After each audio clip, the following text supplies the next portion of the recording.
together some questions that we find common that we hear from folks, or maybe we've heard while we're here, that we're just gonna go ahead and shoot. If there is questions from the audience, feel free to probably raise your hand. I'll keep my eye out so it doesn't get too back and forth. But if you could start out first, I guess, introduce yourself, maybe what market, and a little idea of like how many a month you're doing, something on, and maybe best month ever if you got something to brag about. Should we start with the old guy first? Yeah, we could start on that end. What should we do here? I Start with you. Yeah. And I also have contracts with a couple of large publicly traded third-party vendors. So I serve as a consultant to them, helping you all with the vendors that come into your store and don't understand the trials and tribulations of being a retail car dealer, which is extraordinarily the hardest job I have, to try to teach folks about your space and how they shouldn't come in and try to put you on the elevator without understanding your business first. So that's basically what I do. So what I did, I couldn't find a real job, so I had to put like 3 part-time jobs together. And it's worked out okay. It's enough money to keep my wife in booze. And she drinks a lot. She's married to me. Yes, the guy in the back of the room, Jim Fisher, he's known all my wives. They had to be married to me. I'm on my 3rd one. I'm stuck with her. She's got a great big 401k. And a prenup. Yeah. And slow learner, this one's got a prenup. Third time's a charm. Yeah. Every few years I buy somebody I hate a house. It's just worked out. Screw up, man. So I'm David Long. I am the used vehicle director for the Delgrand Dealer Group. We have 17 dealerships in San Francisco, California. I've had one wife for 22 years. Yeah. No thank you. And I have my only son with me, Alex. He's my favorite boy in the whole family. And we have a buy center, one buy center. About 2,500 cars off the street last year. Made about $4.3 million worth of additional company gross from people we would have never met and cars we could have never found anywhere else. My name is Aaron. I'm actually in the Houston market. I work for Epic Auto Sales as the purchasing director. A little bit about my background. I worked for CarMax for close to 13 years. I worked for Texas Direct for about 5 years. So my big thing is acquisitions, and I think everybody here has known or has, when we talk about margin compression, that a huge emphasis is going towards how we acquire the vehicles, how we get them, at that 80% market, at that 85% market. It's something I'm extremely passionate about, so we got partnered up with Van about a year and a half ago, and we buy anywhere from 125 to 150 cars a month off the streets. We run a successful wholesale business in Houston, and we're looking to grow that out. Van has got a lot of changes coming up, and we're just trying to scale this out and get to somewhere in the neighborhood of 500. So that's what I do. Hi, I'm Gary, and I've been with Van now about 3 years with Tom, and I work for the Maury's Automotive Group in the Twin Cities. We have currently 16 rooftops and 18 franchises. It's changing every day right now. I gotta tell you, it's a very fluid thing. But because of that, as we're all here, one thing, the acquisition of cars. I'm the purchasing director, purchasing manager for Selden Maury's. It's a separate little company that we have that we do very similar to David. We do nothing but purchase cars from the public at our facility. We are a separate facility. We are a true buying center. We're opening 2 more very quickly, both in the Twin Cities, one in the Twin Cities, one in western Wisconsin, where we have one existing dealership and we've just purchased a couple others. So we have a need for quite a few used cars in that little western Wisconsin area. We have a Mazda store that sells 35 new Mazdas and 250 used cars a month. So the need just in that one store is unbelievable. We are pushing now 30,000 units a year, and we sell on average about 2.6 to 3, depending on the month, used to new through our stores. And you know, my whole thing is we have to just acquire cars, acquire cars, acquire cars, acquire cars. That is the biggest issue when we look at in our management meetings, in our corporate meetings. We sit down and talk about our most prolific things that are sitting in front of us. One is employees. With all these stores opening and all these stores being built, we need to hire 800 people in the next 10 months. We have 24 people now that are either recruiting or in HR or interviewing or everything else. And the other is find 30,000 used cars a year. How do you find 30,000 used cars a year? You go to the auctions, you take them to trade, but also the buying centers. And what I'm here to talk about is buying centers, to get independent, get them out of the showroom floor, get them as an independent business. You have to have, I feel you have to have something that is away from your sales managers.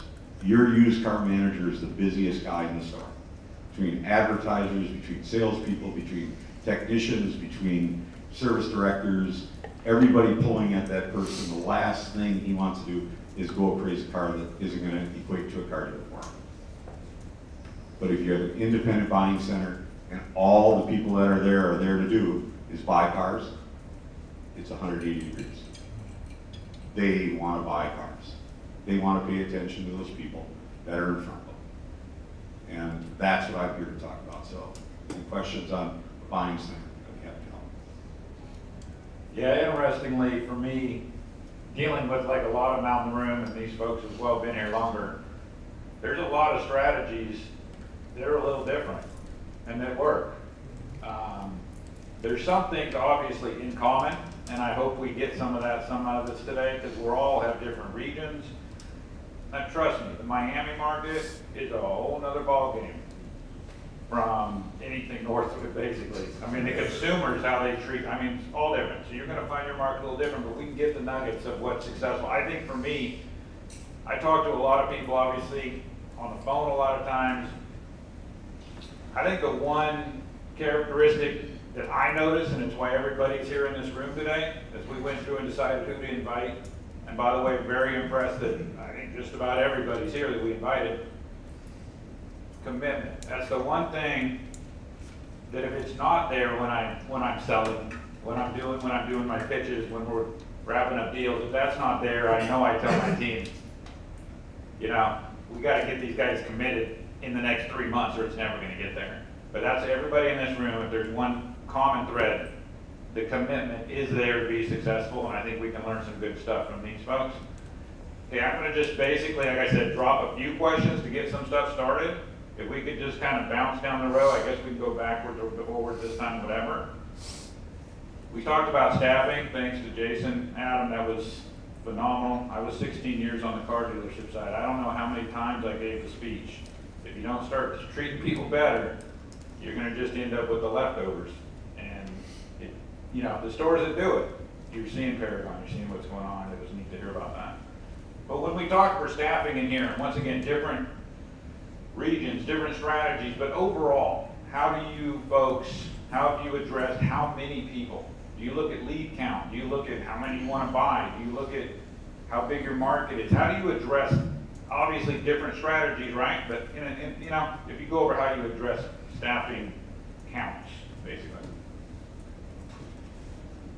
In our little buying center, I have 3 buyers, 2 full-time BDC and a part-time BDC, a title clerk and office manager, basically, a filler.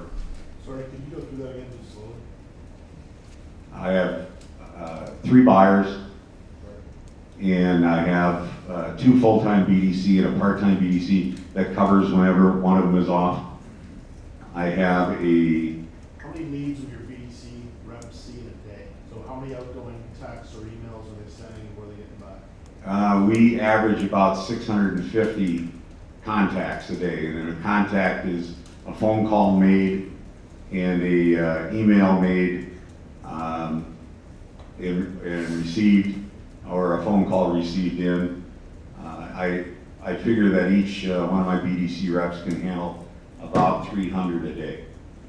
So 250 to 300 a day. And are you cutting and pasting the emails off of the leads that can't be texted and sending those out as well?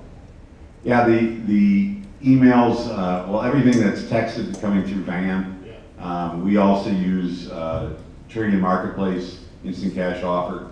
So we get, you look at the leads and then we filter them down to what we call good leads. And then we also have our SEO searches, our Google searches, our Maury's Automotive's website leads, and our return customers and customer base from all the stores that have been in business 50-some years. So there's a huge customer base that comes with our name. So we look at the leads a little differently, and we filter them down to good leads. We analyze cost per lead, cost per buy from each lead source, and we look at it that way. So it's a little different than maybe, yeah. Do your stores call you for buy bids too? No, Not at all. no, they will send a customer to the buying center if they have someone that just wants to sell the car. Got it.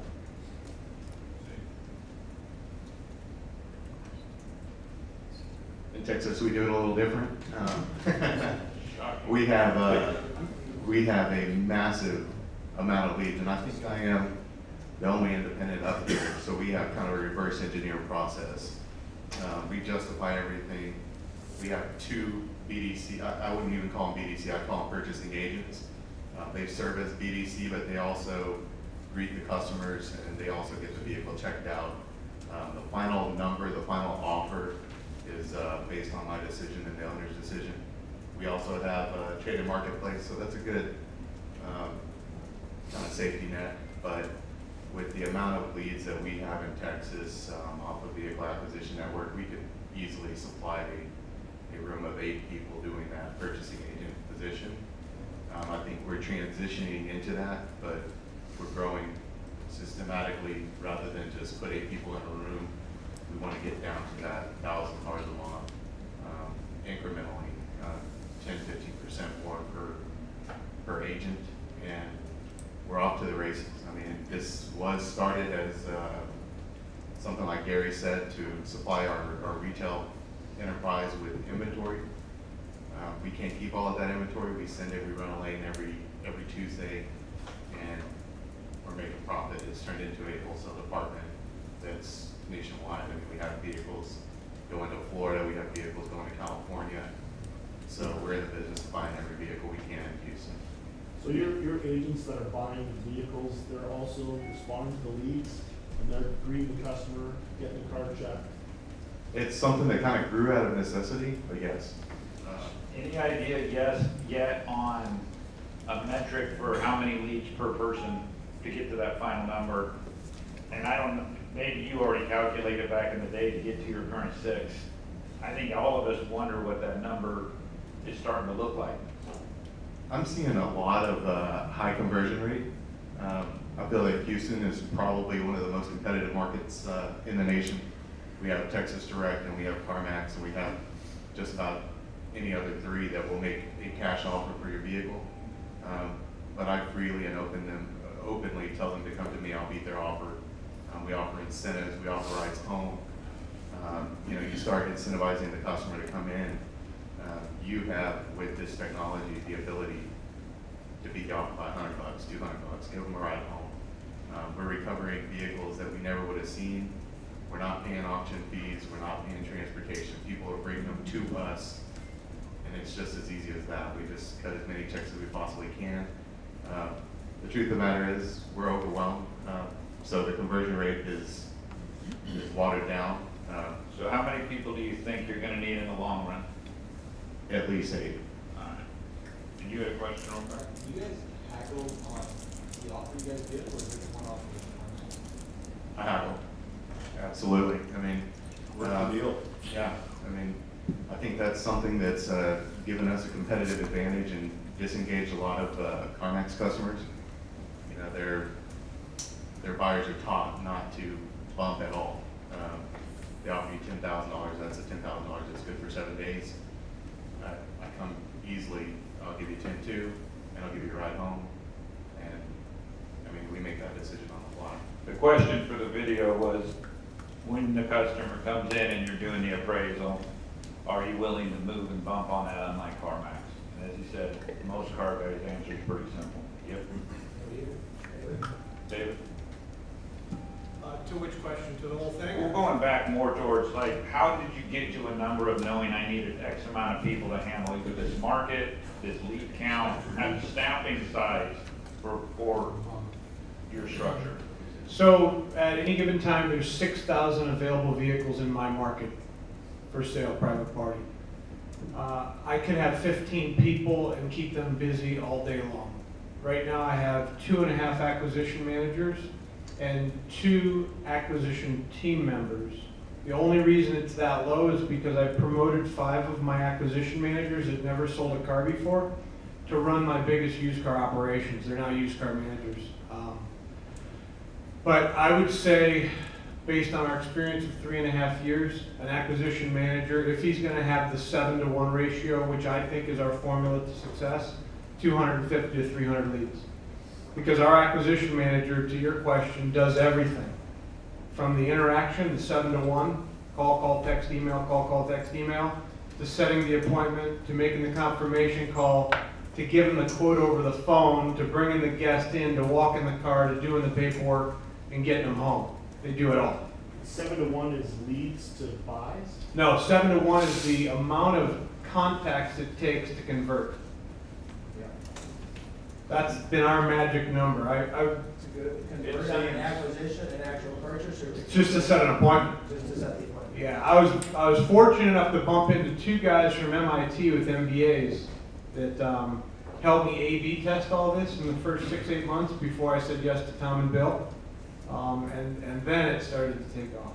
Somebody had a question right here? Yeah, how long until you let a lead go? So through Kelley Blue Book, they say that the gestation period of that lead is 90 days, which I found hard to believe. So we do a call, text, email, same day, next day, 3 day, 7 day, 14 day, 30 day, 60 day, 90 day, 6 month, and 9 year, until they get a restraining order, or they set an appointment, or they put us on call block.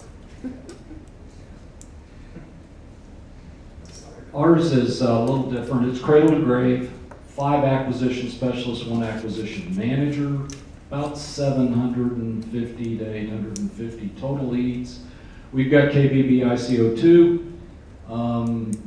We forecast acquisition by the actual lead generator, and we're converting in the high teens for actual acquisitions off the 750.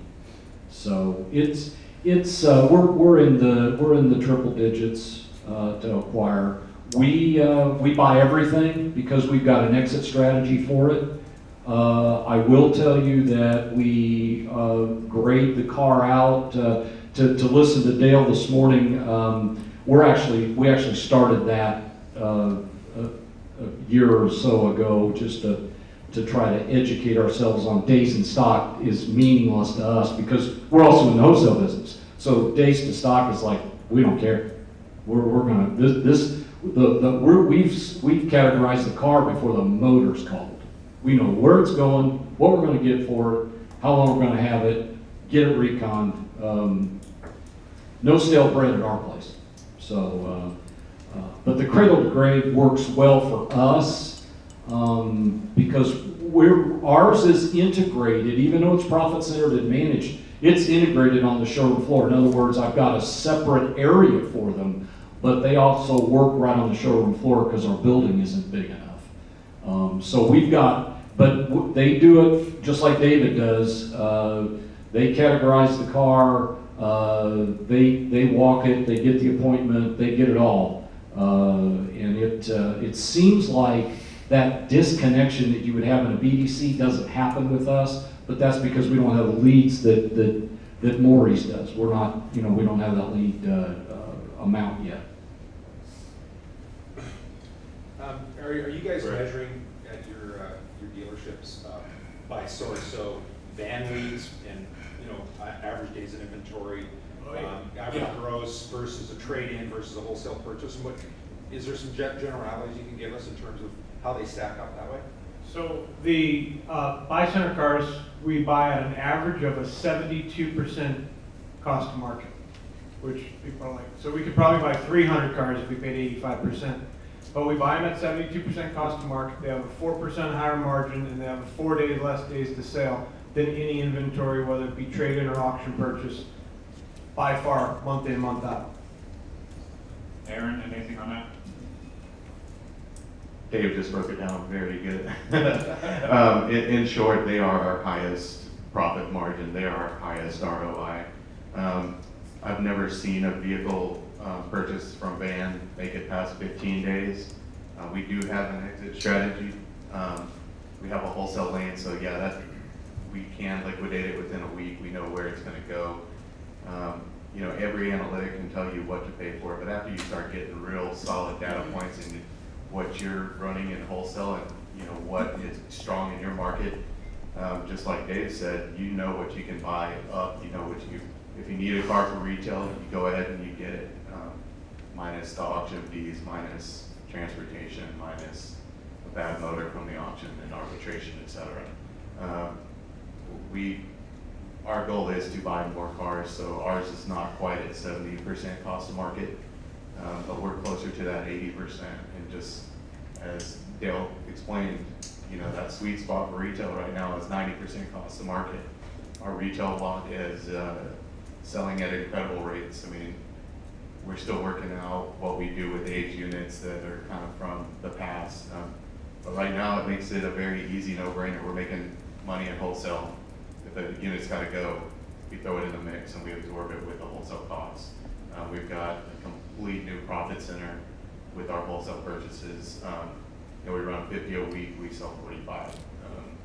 You know, we'll throw in aged inventory that will skew our return on investment in the wholesale side.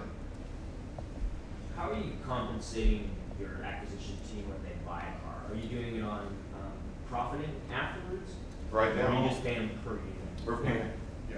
Yeah, could we go down, let's do that one down the line, that was on the list, so that's a perfect lead into that one. What I do with our acquisition team is they have a base salary, and it's independent with the 3 different agents. It's independent for each one of them, and the base salary based on experience and what truly their job duties are. They all have a few little side things that they have to do. One is, one gentleman's been with the company for 37, 38 years. Has been everything from a general manager at our luxury store to the #1 Porsche salesperson in the market for years and years and years, and he's my go-to guy when I'm gone or doing whatever. So obviously his base salary is higher than our most junior agent that's been with me since March, but been with the company for on and off for about 15 years. And then they have a 2-tiered bonus system that is based on one, the volume of vehicles that we purchase as a full team, but their levels of compensation for every 5 cars is different from each person. And then the second is a little bit of a gross bonus. We are not a profit center. Selden Maury's is a we call it a pipeline into the retail establishments, our dealerships. And so the general managers and the ownership have said, you know what, with your wholesale sales cover your costs. We have a net of about $55,000 a month to cover the expenses on the buy center, which is all the employees, plus the fees for van and VIN and trading marketplace and things like that. How do you recover that? From wholesale sales. Wholesale profit to cover expenses. And then the cars that go into the stores, we use VIN Solutions, V Autos, trade inter-store trade network. And all we do is I post the cars with a 3-minute YouTube video on every one of the cars that show a a plus minus, give them a very good, accurate description of the car, tire measurements, where we hear anything, see anything else that would be notable that they need to know. And the next day at exactly 9 o'clock, the first inquiry email that hits my email gets the car. And we have no cars that are in inventory more than 2 days. It all just rolls right out to the dealerships. They come flying down as soon as I send out the results email about 9:05 and come in and grab everything. So the cars are in and out. Anything that we buy, and we will buy just like everybody else, from a $100 car to a $100,000 car on any given day. The $100 cars, I've got contracts with scrap yards that they pay me really well for, and they go pick them up. I never see the cars. All I do is paperwork, cut the people a check, and send the record to get the car and get paid by the salvage company. On the other end, we buy a lot of cars for wholesale, obviously to cover that nut. We buy everything we can, even though we know it's not going to come to the standards of our Buy Happy program to go on one of our lots. So we buy it, and we buy it knowing that we're going to wholesale it and make a nice profit on it. So that's how we compensate our salespeople. Aaron? Just real quick, how your basic pay plan structure? Because we're down to 10 Flat. minutes, so. You know, ours is treated as a purchasing agent. They get an hourly rate, and they actually get a flat commission for setting the appointment. You know, myself and the owner, we convert the sale. We can, you know, we close the deal. We make the offer and sign the check. So we just want them getting the appointments in. We want 20 appointments, 50 appointments a day showing up, and the rest is kind of national conversion. I mean, CarMax closes somewhere around 30% on trade-ins, on appraisals that they're doing. We want to be at 35, 40%. We just play a fat, $200, that's it. You buy a car, you get $200, you split a car deal, you get $100. Salary? No salary. We pay a salary, it's in the short 20s. We pay, the older model vehicles get paid a flat. If it's a vehicle that has market day supply, there's a grading scale on market day supply. So if it's got a lower market day supply, the scale is higher for that vehicle. If it's a dog with fleas, it gets a lower amount. So it's a salary sliding scale based on market day supply, because I want them chasing those cars. I want them banging away. I want them doing David's 777 deal.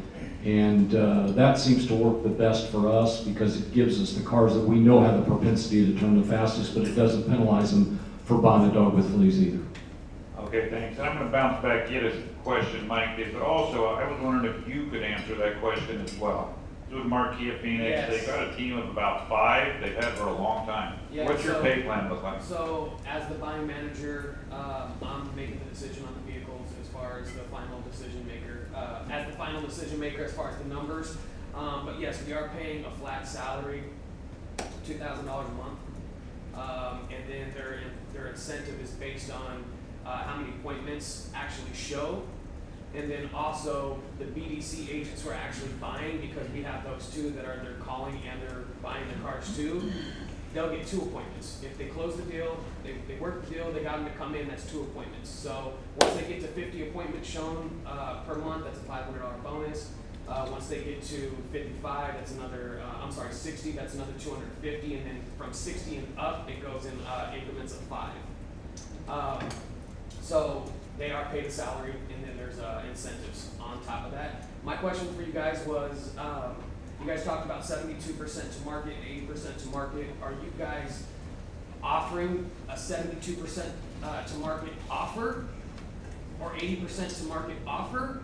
Or is that after going through, hey, we're offering you this much, and we got through an inspection, and we found X, Y, and Z wrong with the car. So at the end of the day, you're actually down at about 72%, because what I find is that we're actually buying it into the 90%. We do buy a lot more retail cars, wholesale cars like you guys. It's just like, hey, I get you $200. It's like, that's the best I can get. There's nothing else coming out of this car. But that's just the question is, are you guys making that 72% to 80% offer up front? And are you guys actually making an offer, or are you giving hope for gain? Hey, we're getting them for inspection, and then we'll make an offer after we do the inspection. So that ties into another one too. Do you give quotes or spreads, and make it quick as we're running down, quotes or spreads over the phone if they ask? And then when they get there, do you hit them with, are you hitting them low and working, Or are you hitting them high and then working down? and based then off taking the it backwards with recon? I'll address the first part very quickly. 90% of the people, especially van leads, or 99% of the people that are van leads, you can answer the question very easily, you don't answer. Okay. I mean, I'm gonna give you the pad phone call that I use, response, that I can make an appointment with every van customer that I take a call from. Someone calls in and says, hey, I just got a text from Alyssa and Courtney that you wanna buy my car. Right. Hey, wonderful, fantastic, they must have just got off posting the car. Yes, because that text goes out instantly. Right. From van. And I turn around and say, wonderful, what's your car? Great, hey, that's something that we would be interested in buying. When can we set an appointment for you to put a check in your hand, give you a free ride home and a smile on your face? That's it. I don't say, let's go to Kelly Blue Book, I don't say we're gonna talk about the price. They've got the car priced right now. Right. I'm not gonna go against anything that they have priced. I don't care if they are asking $1 million or $1. Right. I just want them to come in, Okay. okay? And what was the second half of the question? When they do come in for the, when you hit them, do you hit them low and then work up, or do you hit them high and then walk them backwards with recon? We use vAuto exclusively, Okay. and our format, I'll be happy to share it with you. We put true reconditioning costs in, and we talk about it with the folks. We say, hey, you know, it's got this PDR, this dent, this bumper, this scratch. It should be right around this price. Do you agree? Yes. 90% of the people say yes. They agree with the question. And then we say, okay, our cost, because we're a one-price organization, our cost to bring a car to market with this kind of miles is either $800, $400, or $300, depending on the miles and what warranty comes with it. And then I say those are our exact, hard sell to market prices. And then it says right there, vAuto, $2,000 or $3,000 profit, depending on what type of car it is and how low miles it is. And then we say, I'll put it at 90%, the total sale price to market. And so it usually comes out at, when we're at 85 to 90% on the retail end. So it's 72, 73, 74 on the wholesale. And you look at, we turn the screen right around to people, they can see it. They have, in fact, on our desk, there's two screens, one for the customer, one for the sales, for the agent, and it's fully transparent. They see exactly what we see information-wise, and it's a pretty easy justification if you're truthful and show it all to the customer. They start to understand. So a quick question, you can nod. So all four of you, I think, do very transparent. And I think that's common, by the way, across We do that too. all of our successful stores, I think. It's more transparent than I've ever seen. Jake, you guys do? Yeah, pretty much everybody I know. H. Greg, same idea? Miami? Very transparent on your quoting, pricing you're giving people? Yeah, across the board. So quick on these three, we got about one or two more, and I think we're about done. I mean, I just think it's probably an as case by in Texas, we see a lot of one-off stuff. We see lifted trucks, we see modified. I mean, there's no rhyme or reason to what you're getting. I don't go into vAuto and say 73% to market. That's what the offer is going to be. Right. We have a lot of competition with Texas Direct and CarMax. I work for both of them. I know pretty much the strategy. So I mean, I try to get them, somewhere consistent with that. If they say, hey, CarMax gave me this, then we'll address that issue. If it's something I want, I'm getting it. Yeah. I mean, if it's a lifted truck and the market, well, we have an exit strategy for everything. I know what the market's going to do in wholesale. I've got 15 dealers in Houston that buy from me. I can make a quick call and we can delineate from there. So we try to. You guys have developed buying centers, and you're doing it in a dealership, right? Do you get the cars in and get them checked mechanically every time? What do you mean, sir? We do. We do. We do. And we give everybody a price over the phone. I don't want somebody in that has their car advertised for $25,000 that I think's worth $15,000. We do the same thing. they're gonna drive through San Francisco traffic and they're gonna come and wanna fist fight somebody on the showroom, so. We give them a range, and then the guy that I look up to, Gary, his program works good for him. That's how we do it. And I will, very market dependent, right? Miami, different, way different than Dallas and everything else, so that's a valid point. In Minneapolis, they're willing to drive. San Francisco, it could be dangerous. Are you, sorry to interrupt, are you making an offer even if they don't ask for one? Like, do you go for the appointment in the absence of that question, or do you No. always go to the offer? Always go. But the offer is very soft. Market indicates Right. vehicle similar to yours, transact between here and here. Is today good or is tomorrow better? It's just soft. We're doing a similar thing to David, ranging, and we really focus with the customer when they show the car on the reconditioning. What are the standards that we sell a car at? What are the recon standards back into it? And that's where we get the edit, so to speak, of the cash offer. It's coming not from the value of the car, it's coming in the reconditioning. I can edit a reconned car and talk to the customer in terms of a few $100s here and a few $100s there, as opposed to wadding it all up and turning out to be 1,500 to 2 Gs. So, you know, you're now discussing the price of tires as opposed to the price that that KBB said versus what V-Auto said versus what some other expert said. So I'd rather do that, and condition of the car, believe me, they'll let you do that because you're talking smaller dollar amounts. How are we doing on time? I think we're getting pretty close. One more question or two, Tom? One more. response would be, okay, be good. I think I gave my answer. Is what question? I think you answered it as well. Did you? Yeah.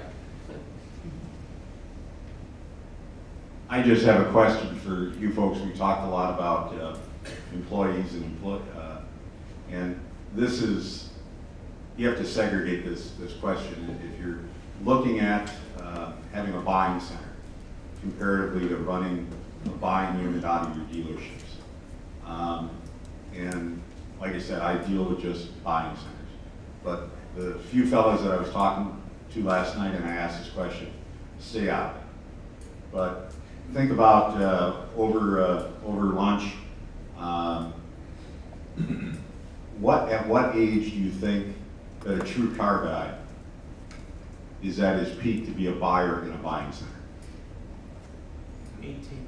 I'll ask this again later this afternoon when I start my talk. So think about it. 10-year spread.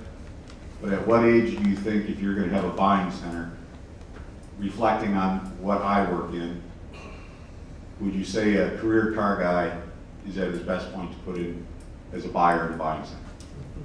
Okay, and I got one last to run through, and this one's simple. You all have had some success, but I know you're all good enough to know you've got something on your plate to get better.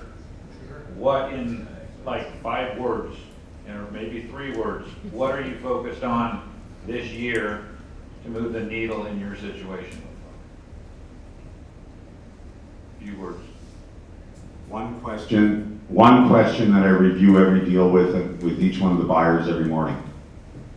Why didn't you buy the car? Not why is the car not what we want? Why didn't you buy the car? Amen. It's really simple. We're just developing our people. I mean, I couldn't agree more with what Mr. Graciano said. I mean, we're developing our team, we're putting them together. Our 2 guys are doing great right now. I'd like to see it, 6 more. And I think that that's going to translate into some like really positive things for the Houston market. I mean, I think we're going to see some numbers. I'd like to buy 1,000 cars a month. I mean, that's what we're going to do. You said 3 words, right? Personnel. There you go. Conversion. So I've got conversion, personnel, and accountability. Good job. Sounds like the ones that matter. So thanks to you. Have a good time.